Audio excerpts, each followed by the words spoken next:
That Meryl Streep doll from Only Murders in the Building is real and will haunt you forever. There have been a lot of scary things that have happened on Hulu's Only Murders in the Building since Season 1.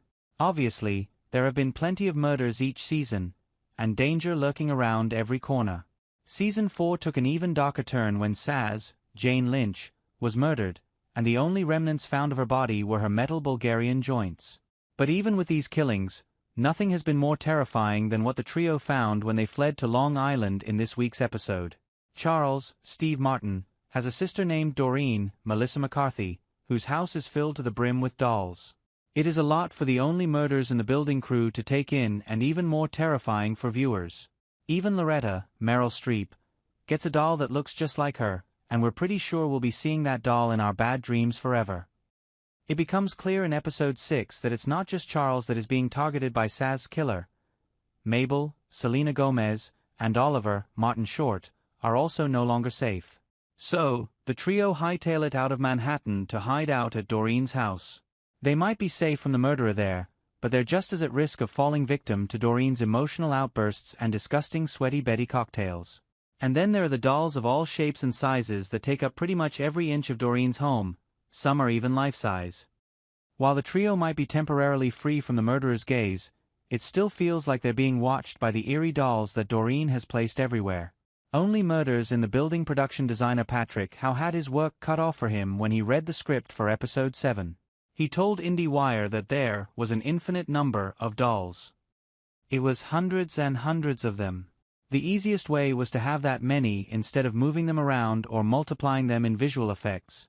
Therefore, the dolls the viewer sees, from small porcelain dolls to larger mannequins, were all really set dressing. This only adds to the general creepiness of the setting, where everywhere you look, it appears there are eyes looking back. Dolls have scared us for decades. Everything from Child's Play and The Conjuring to Poltergeist and M3JN have all ensured that we'll never look at dolls in the same innocent way again.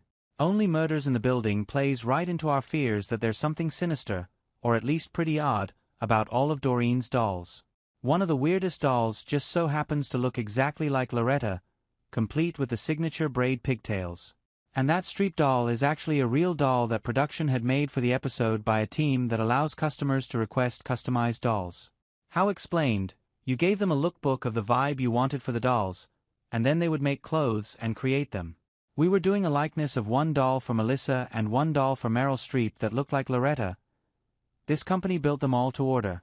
The effect is a chilling recreation of Streep's features with bohemian clothes that perfectly match Loretta's style. But not everyone was jazzed about working with these inanimate co-stars. Howe joked, there's a lot of PTSD around those dolls for a lot of cast and crew. One of our ADs of the episode kept telling everyone they were going to get a doll as a wrap gift, and that frightened everybody. That makes total sense since the dolls are pretty disturbing looking. As far as the storyline for the series goes, there might be a killer out there targeting Mabel, Charles, and Oliver, but at least they'll get to escape Doreen's weird dolls at some point and head back to the city. Unfortunately, the sight of Streep's doll might just serve as nightmare fuel for us for a long time to come.